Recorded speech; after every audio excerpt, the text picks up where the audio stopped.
you looking to learn more about your spiritual journey? Are you on a healing journey? Have you tried conventional ways of healing but didn't get the results you desired? If so, this podcast is for you. My name is Reverend Dr. Jackie Cope, and I'm a metaphysical minister, intuitive guide, and teacher. Here at RavenRabbit, we believe that your ancestors, spiritual guides, and divine self are ready and eager to help you heal and prosper. We approach life, healing, and happiness through a holistic, indigenous spiritual lens to create the lives we want. Join me to radically change your life today.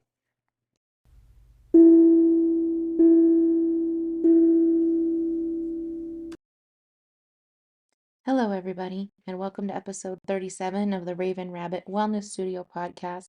I'm your host, Dr. Jackie Cope, and I am so excited that you landed here on my podcast page. If you're new, I'm so happy if you've come back. If you're a previous listener, I'm so excited to have you here. I wanted to give a much needed update that just so many things are just coming through my life, and I wanted to share those updates with you. So, before we drop into the episode, I wanted us to first get grounded. If you're driving, don't get too comfortable. Make sure you pay attention, but just become present in this moment. I know sometimes when we're driving, I know I listen to my podcast driving that we have a lot of chaos going on throughout the day and we kind of just need to come back to ourselves. So, what I want you to do right now is to just call back all the energy that is yours and release all the energy that is not yours and let it go back to where it came from and call in our own energy that's meant to be with us that might have strayed away throughout the day or through our thoughts. Feel that Earth Star chakra underneath you, grounding you to Mother Earth and to who you are, your higher self, in the universe. Thank you so much for being here today. Like I said, today is a life update celebration podcast. I'm so happy to be sharing this podcast. We are one day past my brain surgery. 1 day and a year, sorry. 1 day and a year past my brain surgery. So I had brain surgery March 6th, 2024. And it was a huge event in my life. I was 22 weeks pregnant. None of us saw it coming. We had no idea. Total shock to our family.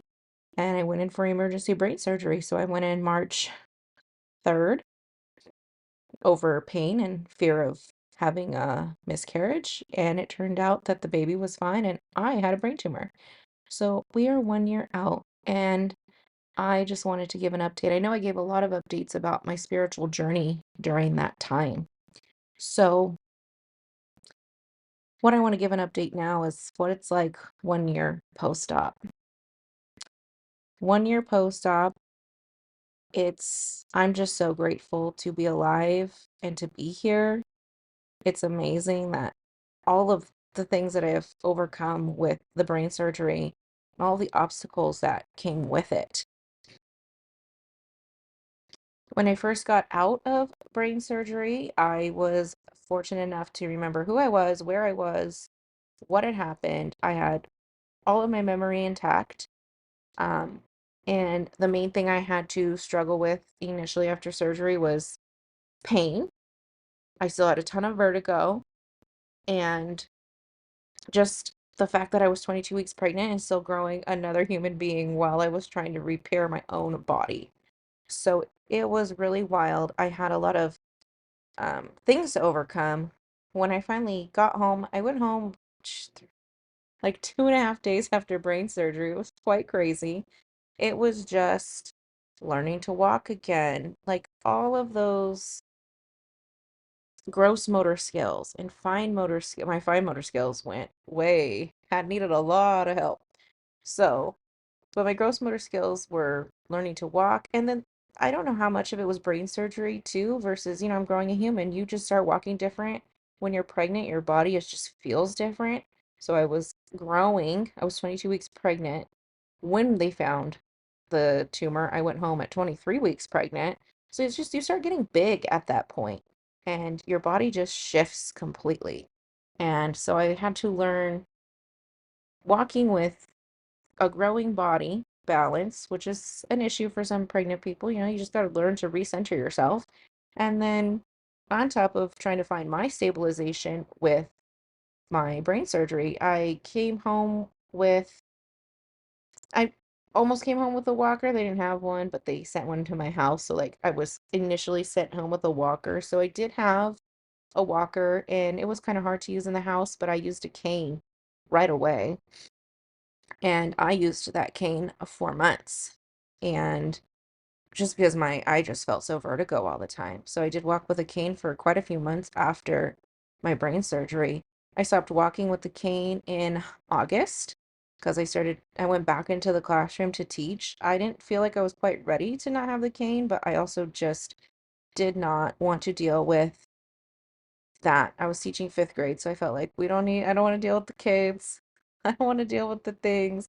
I kind of just pushed myself and was like, gotta ditch the cane and push through. And I did. And I started feeling more myself Thanksgiving break. That's what I turned and said to my spouse. Like, I feel definitely more like myself this week. It was the first week I felt like I was myself again in an elevated way because I had grown through so much. But just in that, I could feel my movement coming back better. The vertigo had subsided. Headaches were no longer like very much like my body was getting strong again in November during Thanksgiving break. And then I've just been going uphill since then. And now we are 1 year post. Things that I can do so much better. Using a knife, feeding myself. Feeding myself was a big issue after brain surgery. I would try to get food in my mouth. I would spill everywhere. It became a huge mess. I got used to making messes. It's interesting how the brain surgery goes into like letting go a lot of the things that I held on to that were not important. So holding on to that idea of perfection, like gone. And because I just had to learn that things were going to be messy and different now. My life was so different after having brain surgery. So I don't eat messy anymore, really. I only mess my mouth sometimes. I do, I wouldn't say I fall, I stumble, like I will lose my balance and have to catch myself. That happens quite often. That happens when I'm doing things too fast and I'm acting as if I'm not taking care of my body like I should be, and I'm trying to do things in a rush like I used to. And that was something else that came through the brain surgery is like, I'm not going to do things rushed anymore. I have to do things differently. Things aren't going to be perfect. I'm not going to do things in a rush. I'm going to make a fool of myself sometimes. Another hard one that I've had to let go of is I have my doctorates in education and work in a classroom. Speech. Speech was a hard thing for me to fully gain back, and I would not even say I fully have it. I would say it's like 90% because I still make slip ups. My mouth doesn't form the letters the way I used to all the time when I'm speaking, and things that were already hard in speech for me are more difficult now. So definitely just letting go of the fact that I'm gonna misspeak, and I misspeak quite often. And it's not out of I'm saying something totally hateful or discriminatory. It's just that I use the wrong words. Like I get a word really close to what I'm trying to convey, but it's not the right word. And just the way the word sometimes comes out too can be hard to understand. And I don't respond as quick as I used to. My family took a long time to come around to that. I would tell them I'm trying to answer, and it's just not coming as fast as it used to. And so that's definitely been a difficult one as well. But I've gotten better. That's been a huge improvement. I don't delay as long as I used to. It was more of a delay. And sometimes I would be thinking what I wanted and it just won't come out. Or I just totally blank. Like give me a minute and I will try to remember and it'll come back to me. Because like I said, it came back with my memory of like who I was and stuff, but certain things take a long time to retrieve now. So coming out of my brain surgery, it's been a year now, and I am just so grateful. it's really interesting because my business, I told you this was an update episode too, like my business is taking off now at this point, and it's just so thrilling and exciting. And all of this work that I've done for years, I started my business in 2020, like talking about it fully, like formed my LLC in 21, and all the things I've been working for are coming together. And after brain surgery, you kind of have this, you come to a what am I going to do point? What am I going to do with my life? When I was home, I had 2 months off. March and April were off. And during that time, I was sitting down like with my partner, like, what am I going to do? What do I really want to do with my life? Am I going to go back to the classroom? Am I keep working in education? If so, in what capacity? Because I don't think it's going to be the way I thought it was going to be. I don't see myself teaching kindergarten now until I'm 60 years old or staying in the classroom for 20, 25 years. I don't think it's possible. And I knew going back into the classroom, I can't teach the little ones like I used to either because I like to play with them. I like to get out, do things with them, get on the floor, tie their shoes, get down on their level. All of those things are not as accessible to me as they once were. So I knew my life was going to shift. This year, I've tried teaching fifth grade. It was wonderful exposure and very great for me to have that experience because it's going to make me even stronger in my business. But I also knew like my brain is not as quick as it used to be to keep up with the demands of day-to-day classroom management. I find myself struggling with that, and I definitely want to do something else because of that. It's not something that's totally ruined my life. I could sit here and keep practicing and keep trying, and I definitely would get it back. But I also at that point, like, I had brain surgery. What do I want to do with my life? What is really important to me? To stay in the classroom or to help teachers and be in my business? So during that time off, I really thought about what was important to me. I definitely thought about art a lot. Art is something that means so much to me, my writing, actually being artistic. Um, I illustrated my own book after my brain surgery because I realized how much art has always meant so much to me, and I just held myself back because I didn't view myself as a children's book illustrator. Like I needed to have some education or experience or be better. And it was like, who cares? Like if I want to draw the pictures to my own book, then so be it. I'm going to do that. So I took my art more seriously. I've beaded way more and have taken on way more challenges in my beading.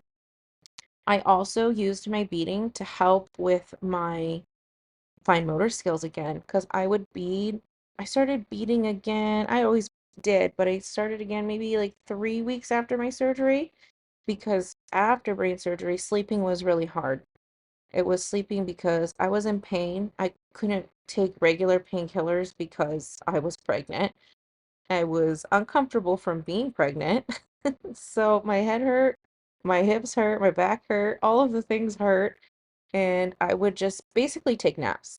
I would take long extended naps and then I'd wake up. So it'd be like midnight and I would be hungry and I couldn't sleep. So I'd get a snack and then I would sit down at my crafting table and I would bead earrings.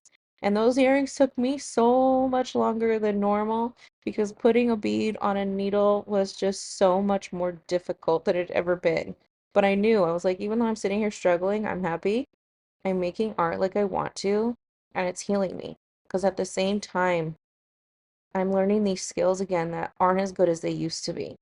And so it makes me kind of teary-eyed thinking about it because it was just amazing that something I take for granted, like eating earrings, became a very difficult task. But I didn't get upset about it. I was just happy. I'm so happy to be here beating these earrings. I don't care if they take me multiple nights when it normally would take me an hour or so. And so the sleeping has gotten better too, because yeah, I used to take naps basically and then get up and bead or draw. And I spent a lot of time drawing on my iPad for my book that's out right now, Chief the Res Cat, and just getting into my arts again. And so now I think about that book too, that the pictures I illustrated, it's like I did those pretty soon after post-op, and they're decent, you know? Like I'm only going to get better from this point. And so I was just so happy to be doing my art. That's the thing that mattered to me a lot.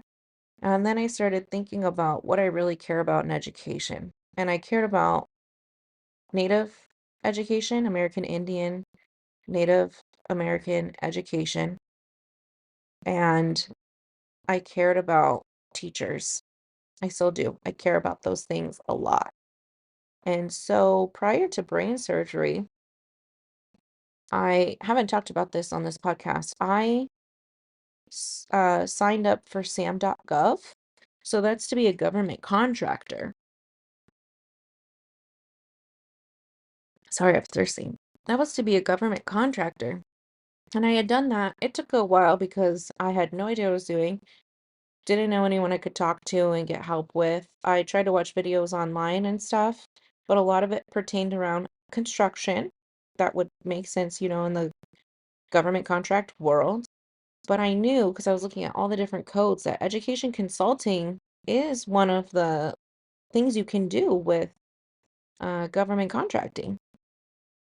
So I started signing up for it and gathering all my documents. I had officially gotten signed up by August or September of 23. And then I had to start understanding what it was because I had signed up for this thing, got the business registered. I thought I had registered it initially as an Indian-owned business because that's what it is. I'm a member of the Washoe tribe, but I had done that wrong, so I fixed that.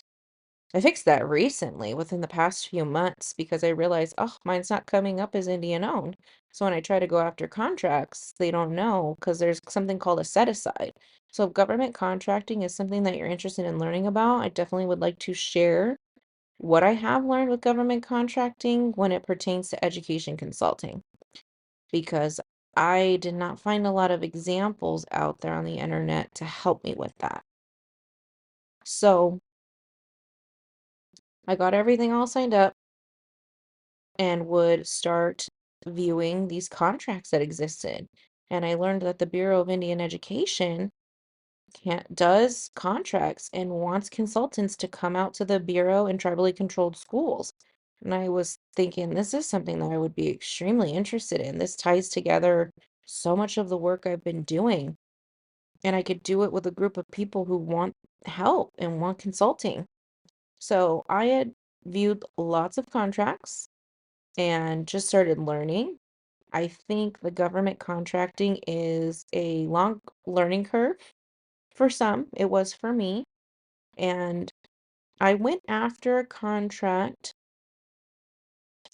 and during, I think, this last school year.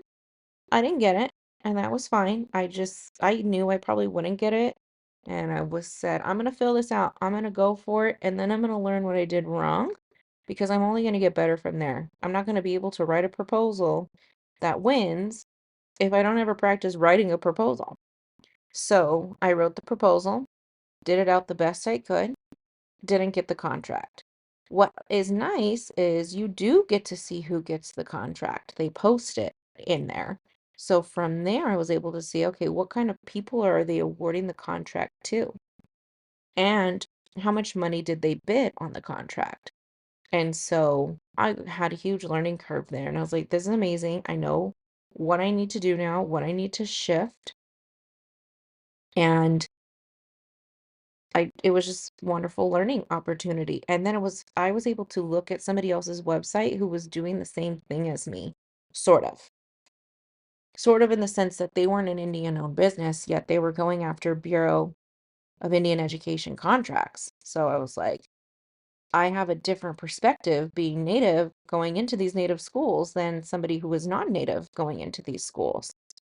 So that was a while ago. Good learning curve, just lots of research, watching videos, reading what these other education consulting firms are offering.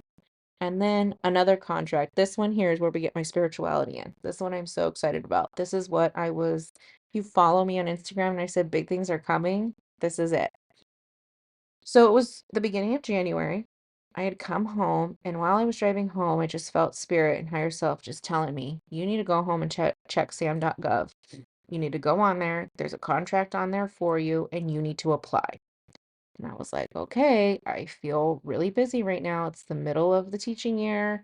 I don't know how I'm going to take on a contract, but because I always try to do those things like maybe I can get one for summer, or maybe I can get one in at a perfect time and shift from my teaching job into my education consulting business. I was like, okay, it's January, but you know, when I hear spirit telling me to do something now, I just do it. And I don't do it because I think I'm going to gain the thing that I'm going to get. I do it because I'm told to, and I think spirit is testing in a way. And this gets down into those of you who are very Christian, you talk about acts of faith. And when I went to Christian services, they would talk about be so faithful and like this. When spirit tells you to do something and you act upon it and do the thing, that is exhibiting faith. And so I got home. I told my partner, I was like, I know we're really busy right now, but I need to check sam.gov because Spirit told me to, and it says there's something in there for me. So I do pretty much the same search every time I do Indian education because I want to find Indian education consulting contracts. And I do. And I'm scrolling through, and it was about, I think the first page quite a ways down, and I'm like, oh, here's one. Like, they want curriculum mapping. That's what my doctorates is in. This is similar to the contract I went for the first time that I did not get. And the contracts are very daunting if you do open them. There's a lot of pages, but when you get to the bottom of the contracts, they attach a narrative, and that narrative was 2 pages, and it lays out the whole what is this contract for, and what are we going to be doing. And I read that, and I was like, this is spot on, exactly what I want to do. Curriculum mapping, teacher coaching, professional development, leadership support, like all of the things that I love in education that just get me jazzed up and fired up. So I said, I'm going to apply for this. Lo and behold, it was due within like 2 days. Well, at least I had 2 days, but still, I've looked at others where it's like, oh, it's due today. I don't know if I could do it. This one was due in 2 days. So the way I like to work is I like to read things, maybe write a rough draft and sleep on it, and then the next day finalize. That's how I've always worked. I need to sleep. I feel like when I sleep, I'm very connected to the other side, the astral, my higher self, and ideas come forth and perfections come through. So I read everything, started drafting in my head what I would write, what I would say, slept on it, and then the next day wrote the whole thing and submitted it. And um it was due. So it was due January 15th at 5 p.m. And then January 15th at 5:10 p.m. I went I just had a whim to go look at it, like, oh, it was already due. Let me go see what they have on it. Because they don't email you, sorry, you're rejected. They just say who won. And I go on there, they already awarded somebody else. And I was like, dang, I felt so strongly, like Spirit told me, go do this. And I dropped everything for 2 days to take that on, and I did it. But again, I was like, I wrote another beautiful proposal, so hey, now I have two under my belt. This is great. This is fine. But a part of me was like, I never stood a chance because it was 5:10 p.m. when it was due at 5. How could they have read at, at minimum two proposals within 10 minutes, had a good faith conversation about it, and then voted and picked somebody? I was like, they already knew who they wanted anyways. So they just went with the person they already knew. And out of my mind, moved on. That was January 15th. I was like, okay, whatever. And I didn't put any more thought into it. I don't get mad like I used to. I used to get upset and beat myself up and think I was a failure. I don't do those things anymore. And so I moved on with my life. February 10th rolls around. It's 3 o'clock. 3:30. I just pulled into the driveway at home. I'm grabbing my phone to put in my purse to go inside, and there's an email that says, "Congratulations, you've been awarded." And I was like, "Oh, what is this? Who is this? Who sent me this?" And I open it up, and the rest of the sentence is the name of the contract. And I was like, "What? I got the contract? How? They gave it to somebody else. Like I didn't even get it the first time." So I ran inside the house and told my partner, and I was just so excited. And it just made me like confirm that when spirit talks, like I need to listen and I need to act. I don't always know the whole story or what spirit has to figure out. But you think about all the working parts and getting something that you do want. There's a lot of things that go into getting what you want. There's so many parts, working parts that come together to get you where you need to be or want to be. So that's my other life update is at that time coming close to being 1 year since my surgery, really diving into my business, getting my first government contract starting. It started February 10th when they awarded to you, but you got to go through some bureaucracy stuff. I got to get introduced. But I started working with the principal at the end of February, and I am just so excited for this next role in my life, and I look forward to it so much. The business is something that has been something I've been working on for a very long time, and taking that risk and opening a business is just mind-blowing to me. I've talked to my mom a lot about it a lot. See my speech coming through. I've talked to my mom about it a lot, and we don't have people in our family who have done these things. We don't have people in our family who've started businesses and have taken care of themselves financially and professionally. I don't have a lot of examples, but what I do have is spirit, the universe, my faith, my spirituality, a very supportive partner who encourages all of the things about me with spirituality in my business. And it's just so exciting and different. And then it starts getting me thinking about soul contracts and what I came here to learn. And this is it. I am here to really learn what these skills are and take care of myself in a way I never imagined possible, and beyond what my father had set me up to do as well. So it is just amazing to watch this all unfold. There are several aspects of my business that I've wanted to look at and do. And I think those little seeds are now being planted when it comes to other aspects of my business I want to get involved in. Right now, what's happening for me big time is I have my spiritual side of my business with all of my modalities and metaphysics. And then I have my education side of my business where I'm going to be consulting like I've wanted to for a very long time. Part of the reason I got my doctorates, and it's just finally all coming together, and it's beautiful. And so if you're thinking about doing something like this or you're on this path, I say just keep trying. Keep up what you're doing, even if it feels like a losing battle, even if it feels like you're absolutely crazy.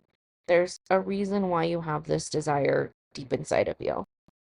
My desire to own my business has been something that's been inside of me since I was a young girl. I went to business school because of it. I wanted to own a business. I didn't know what it was going to be about when I was younger.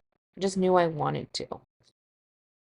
And that desire has been, I've been told, it's crazy. You don't do that. Like, just, I have a great job. Like, I have a credential, California teaching credential, like, just teach forever. You'll have insurance. You'll have a salary. You'll have these things that are just steady and for sure. But part of me is like, I don't want that. That's not what is getting me fired up about life. What I want is to own this business and help teachers and help Native education and help people see the spiritual side in things that has been so lost and so suppressed with colonization, and really just get in there and do what I want to do. And so if you're in those positions too, I'd love to hear about them. You can comment on this podcast. What do you dream of doing, and what's stopping you right now? And then we can shift that mindset of so much as it's not stopping you. It's just a step you have to learn along the way.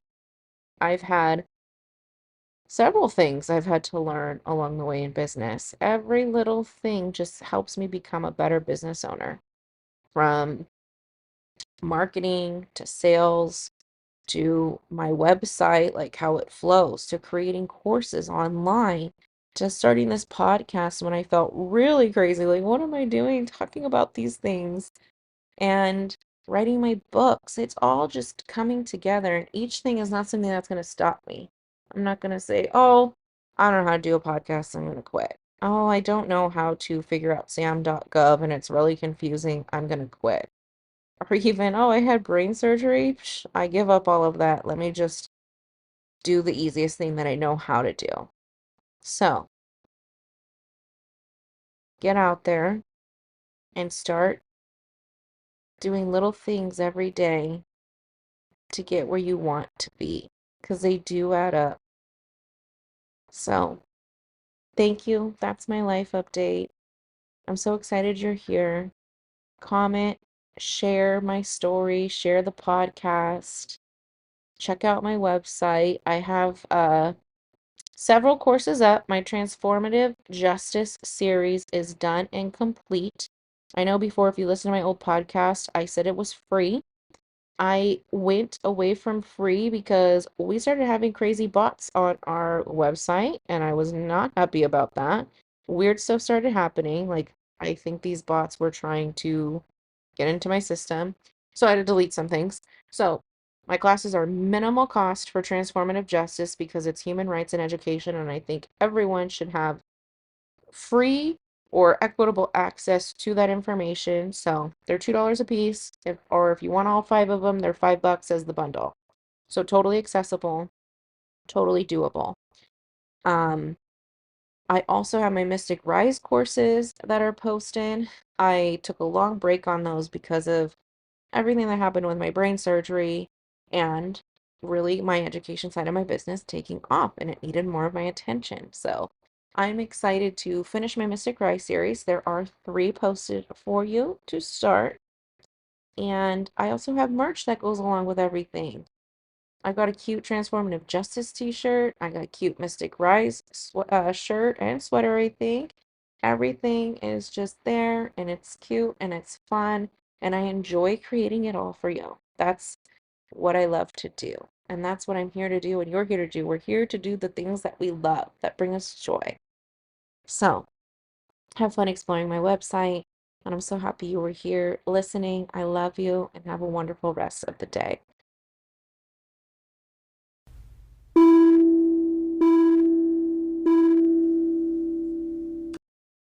Thank you for listening. Expand the life, healing, and happiness of others in your field by sharing this episode.